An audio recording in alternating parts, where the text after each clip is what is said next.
Hi everyone, welcome to RS Academy. This is Sunil. AP EBSET May 19 shift 2 paper analysis కోసం మాట్లాడుకోబోతున్నాం. So అసలు maths, physics, chemistry questions ఎలా వచ్చాయి, ఎన్ని ఈజీగా వచ్చాయి, ఎన్ని మోడరేట్గా వచ్చాయి, ఎన్ని ప్రీవియస్ ఇయర్స్ క్వశ్చన్స్ ద్వారా హెల్ప్ తీసుకుని సాల్వ్ చేసుకోవచ్చు, అండ్ నెక్స్ట్ షిఫ్ట్ వాళ్ళు ఏ విధంగా ఏమి ప్రిపేర్ అయితే బెటర్గా అటెండ్ చేయగలుగుతారు, ఇలా అన్ని డీటెయిల్స్ మనం మాట్లాడుకుందాం. సో స్లాట్ అనాలిసిస్ కోసం కాలేజ్ దోస్త్ యొక్క లింక్ కింద డిస్క్రిప్షన్లో ఇచ్చాను.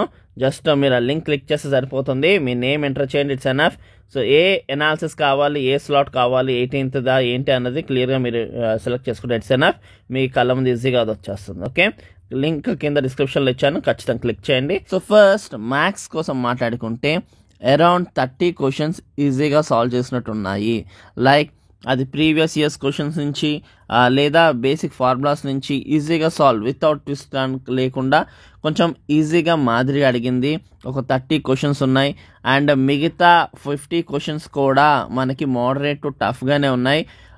సో టైం ఆల్మోస్ట్ మ్యాథ్స్కి అయిపోయింది, సాల్వ్ చేసే దగ్గరే టైం అంతా అయిపోయింది అన్నట్టుగా మాట్లాడుతున్నారు. సో మోస్ట్ ప్రాబబ్లీ మనకి ఫంక్షన్స్ నుంచి, మ్యాట్రిసెస్ నుంచి, కాంప్లెక్స్ నెంబర్స్ నుంచి, permutation combinations, trigonometry, vector algebra, circles నుంచి, లిమిట్స్ అండ్ కంటిన్యూటీ నుంచి మనకి ఎక్కువగా క్వశ్చన్స్ దాడడం జరిగింది. ఫస్ట్ ఇయర్లో నెక్స్ట్ రాసే వాళ్ళని ఫోకస్ చేసుకోవాలనుకుంటే కనుక మీరు ఫంక్షన్స్ని అండ్ మ్యాట్రిసెస్ని బాగా ఫోకస్ చేసుకోండి. అండ్ అలాగే డెరివేషన్ ఫార్ములాస్ చూసుకోండి, అలాగే ఇంటిగ్రేషన్ సెకండ్ ఇయర్ సంబంధించి చూసుకోండి. ఫస్ట్ ఇయర్లో మాత్రం ఈ మూడు కొంచెం ఫోకస్ చేసుకోండి. ఫంక్షన్స్, మ్యాట్రిసెస్ అండ్ అలాగే డెరివేషన్స్ని బాగా చూసుకోండి. సెకండ్ ఇయర్ సంబంధించి ఇంటిగ్రేషన్స్ని బాగా ఫోకస్ చేసుకోండి, సర్కిల్స్ని బాగా ఫోకస్ చేసుకోండి, అండ్ పర్ముటేషన్ కాంబినేషన్స్ని కొంచెం ఫోకస్ చేసుకోండి. వీటికి సంబంధించిన ఫార్ములాస్ కింద మేము అందిస్తున్నాం, ఖచ్చితంగా క్లిక్ చేసి చూడండి, అవి మీకు చాలా హెల్ప్ అవుతాయి. అండ్ ప్రీవియస్ ఇయర్స్ క్వశ్చన్స్ నుంచి మనకి అంటే వాటిని రిసెంబుల్ చేస్తూ కొన్ని క్వశ్చన్స్ కూడా వచ్చాయి. అవి కూడా పీవైక్యూస్ చేయడం బట్టి కూడా బెనిఫిటే ఉంది, ఎటువంటి లాస్ అయితే ఏమీ లేదు. పీవైక్యూస్ని ఫోకస్ చేసుకోవచ్చు అని చెప్పడం జరిగింది. సో ఓవరాల్గా చూసుకుంటే 30 క్వశ్చన్స్ ప్లస్ 50, సో అంతా కూడా మింగిల్. ఇది ఎలా ఉందంటే మోడరేట్ టు టఫ్ అన్నట్టే ఉంది. లెంతీ మెయిన్గా ఏంటంటే టఫ్ కానీ ఎక్కువ లెంతీగా ఉన్నాయి. డైరెక్ట్ క్వశ్చన్స్ లేవు, లెంతీ మీద బేస్డ్ ఆన్ ఎక్కువ ఉంది. టైం చాలా వేస్ట్ అయిపోతుందని చెప్పడం జరిగింది. నెక్స్ట్ ఫిజిక్స్ కోసం లాస్ట్ మాట్లాడుకుందాం. కెమిస్ట్రీ గురించి ఫస్ట్ మాట్లాడుకుందాం.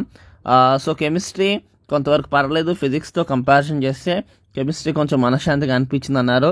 Yes and P block elements నుంచి అండ్ స్టైకియోమెట్రీ నుంచి, అటామిక్ స్ట్రక్చర్ నుంచి, ఆర్గానిక్ కెమిస్ట్రీ నుంచి క్వశ్చన్స్ బాగానే అడిగాడు. అండ్ ముఖ్యంగా మీరు ఇందులో పీవైక్యూస్ చాలా హెల్ప్ అయింది అన్నారు. మ్యాథ్స్ కన్నా కెమిస్ట్రీ పీవైక్యూస్ చాలా హెల్ప్ అయినాయి అంట.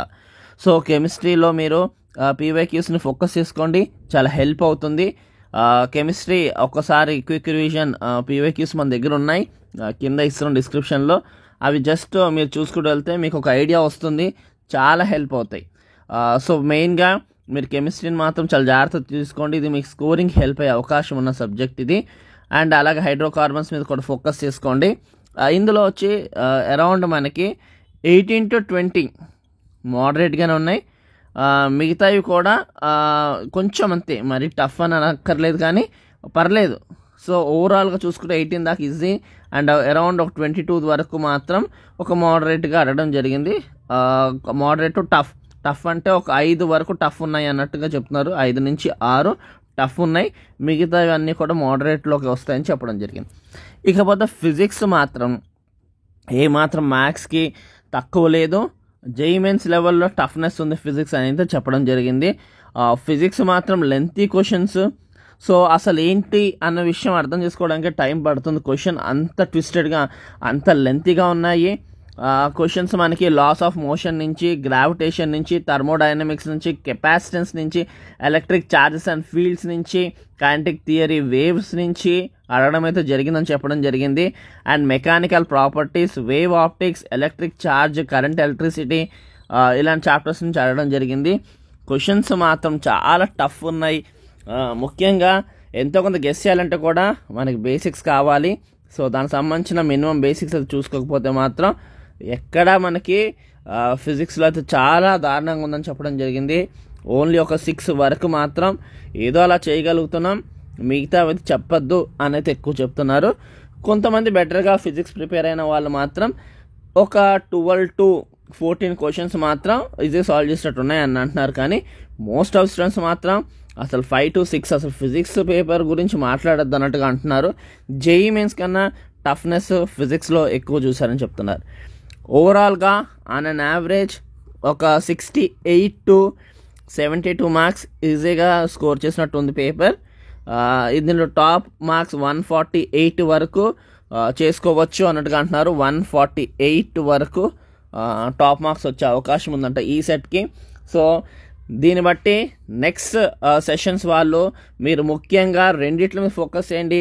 ఒకటి PYQs మీద ఫోకస్ చేయండి, 2 బేసిక్ ఫార్ములాస్ మీద ఫోకస్ చేయండి. ఈ రెండిట్లకి సపోర్ట్ చేసే విధంగా కింద డిస్క్రిప్షన్లో వీడియోస్ ఉన్నాయి. క్విక్ రివిజన్ సంబంధించిన ఫార్ములాస్, క్విక్ రివిజన్ సంబంధించిన PYQs, అవి మీకు చాలా హెల్ప్ అవుతాయి. Thank you for watching. Do share and subscribe our channel.